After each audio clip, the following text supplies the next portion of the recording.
Hi, good afternoon, everybody. It's Lee here from Revitalise Reconnect, and welcome to a episode today called Members Spotlight. And I've got the great pleasure to be with an existing gold member and also a member who's been part of the Revitalise Business Club for over 6 months now and establishing his own business back in August 2018. We've got the one and only live from our houses, because as you know, we're doing a bit of homework here in regards of virtual networking, the one and only Emanuel Howell. How are you doing, Emanuel?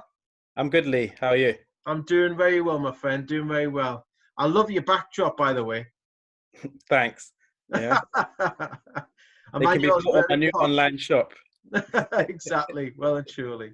So we wanted to take some time this afternoon to really shine a light on yourself, Emanuel, and the reason behind Energy How. Now, you told me that you started your business back in August 2018. Yeah. What was the main reason behind it? What made you think, right, now's the time and I'm going to create Energy How UK? It was a mix of things. I'd been in the industry a while, on and off over the years, and I think seeing a lack of reliable information, with customers always hearing conflicting things when it came to renewable energy. There was a lot of cowboys out, especially around the solar industry. So partly that, I'd been passing jobs over to other installers and just realizing that, unfortunately, not all installers took the same pride that I did with customer care in terms of being able to deliver what they say they're going to deliver when they deliver it. So yeah, I decided to set the company up in August 2018. It took a few months to go through all the different accreditations we now hold, but yeah, we got there, and it's been a brilliant, nearly 2 years now. Yeah. Time flies by, doesn't it, really? Yeah. Flies by. Now, you've probably been through, get my words out here, through a few challenges over the last year or so. What was your biggest challenge that you overcame in business, Emmanuel? Probably initially starting out was a major challenge, being unsure of how it was going to work. And I guess I never really pictured it the way it is now. I think the goal was to really just get started and create a stable income for myself as such. But the business is really growing from strength to strength, and to the point where, we've been taking on staff, and we've really seen the growth, and what we plan to do next, I think, can really start to sort of change the industry in terms of what people view it as and what can be delivered to customers in both a domestic and commercial setting. Did you find you're sort of climbing and you got to that stage of like a plateau and thought, okay, how to open up that next door? Is that how it's been feeling recently? Yeah, definitely. As I said, the business grew a lot quicker than anticipated. And as I mentioned, I've always tried to pride myself on the customer experience side of things. And I think I realized I was at that plateau when, unfortunately, the customer experience was maybe taking a slight dip as I was being spread too thin. So then it was time to take a step back and think, how can we maintain that while still growing? And that's where the choice to take on other staff members. So unfortunately, not everyone can get myself personally, but they can still get the same experience, that we'll train all the different members of staff to be able to deliver. So how many people you got working for you now? Because I know you had one new chap start, which was Jamie Cooper. Yeah. Well, besides the install team, of course, so I've got two main install teams, but they will vary on different products. So one more focused towards heat pump side of things, and one more towards the electrical, so with the solar and the electric vehicle charging points. But yeah, so Jamie is my first salesperson, should I say? I've always been scared to take on salespeople, having ran sales teams in the past. I know the challenges they can bring. I'm on the lookout for another one, to do more commercial stuff. And that will still be happening just now. So that if I find the right person, they could start yesterday. Then of course growing the office function as well. So I do have an office manager due to come in, who's been postponed, unfortunately, with the current climate being that the office is closed. So there's not really a need for an office function just now. But, as soon as things resume, she'll be starting with us. And we're looking forward to, I guess, the skill set that's being brought to the team across the varied experience from the team members. And that will continue to grow throughout the year. What's been, we're going through, unforeseen circumstances that we're going through right now. and you've had to adapt your business. Like you mentioned there before, you haven't got the office that you're ready to sort of set up, Yeah. and you are taking an office manager on now. How have you dealt with adapting to the circumstances that we're living right now, Emmanuel? Well, it's just trying to, I guess my mindset's always been to try and see the positive in everything.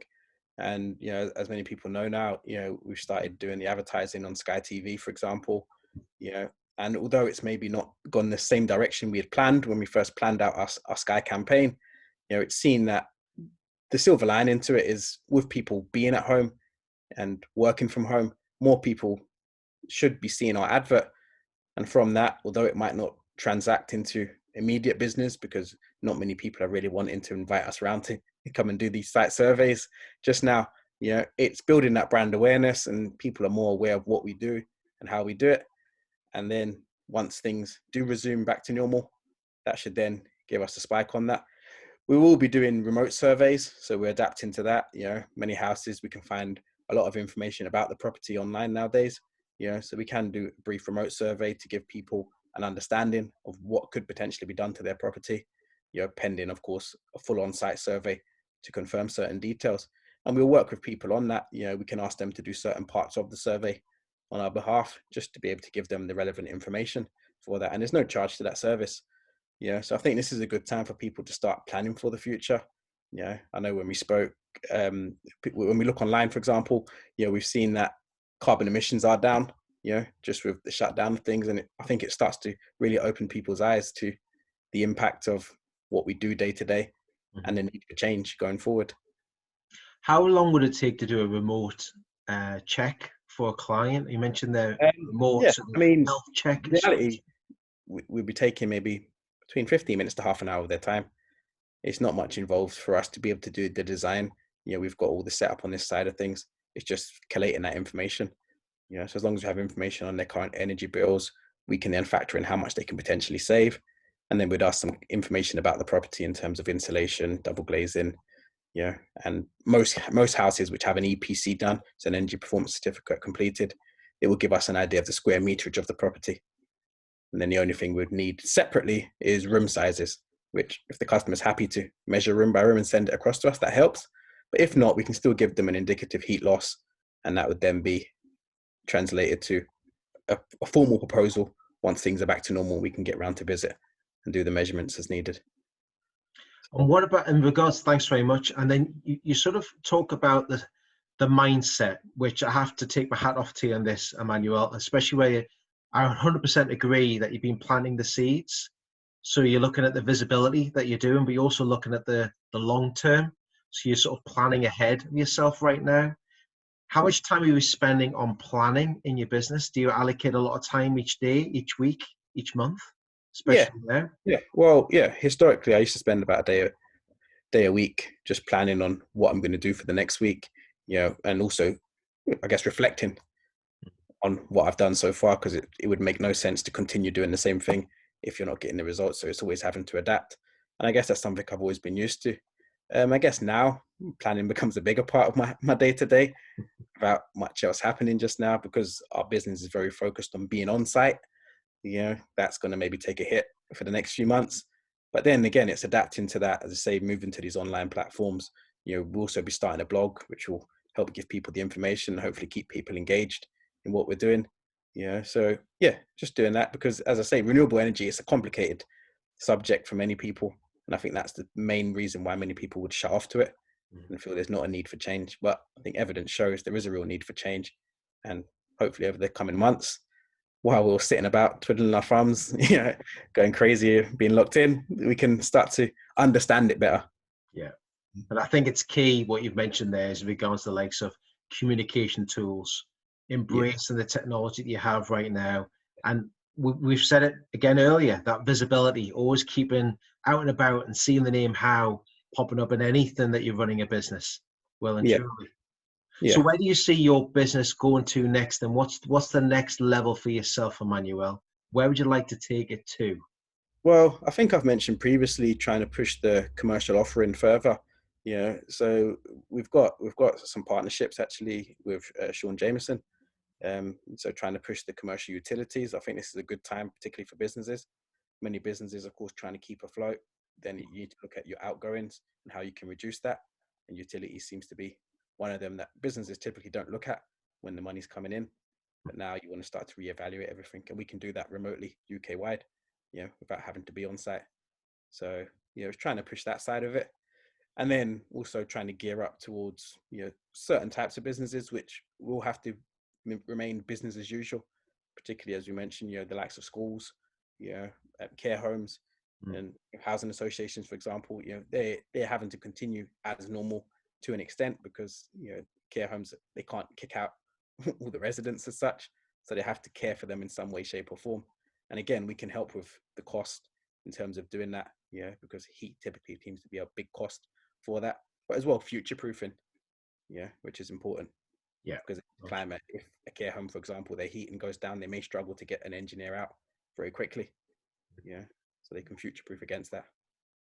So if someone wanted to get in touch with you about future-proofing, I love that word. If someone would get in touch with you, what's the best way of getting in touch with you right now? The best way would be by email. So you can visit either our Facebook page, which is just Energy How UK, or our website, which is energyhowuk.com. Or you can send us an email, which is info@energyhowuk.com. Fantastic. And they can find you on LinkedIn as well, is that correct? Yeah. So you can find myself and the company page. So Emanuel Howell, of course, is myself, and Energy How UK is the company page. So we will be available throughout the time. Although maybe not as available by phone. As it would have been before, but we will be responding to emails a lot quicker than before because we're not spending as much time on the road. So always make a virtual catch up like we're having this afternoon. And that's it.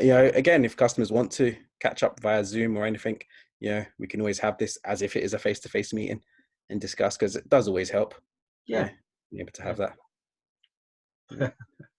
Well, thank you very much for your time this afternoon, Emanuel. I really appreciate it. Thanks for taking the time. No, you're more than welcome. It's an absolute pleasure to support you. And if anybody has any questions about anything on the Energy How and how they can help your business or you individually, I would highly recommend that you do reach out to Emanuel and the team and see how they can help you with a plethora and wealth of knowledge that they have in this industry. Keep your eyes open for the next Revitalise Reconnects, where I get the chance to do another member spotlight over the coming days to keep you informed of who they are and keeping you connected, keeping you engaged, keeping you learning, and also supporting you as best that we can. Thanks again, Emanuel. Look forward to catching up with you very soon. Okay? You too again. See you, man. Take care. Bye-bye. Bye.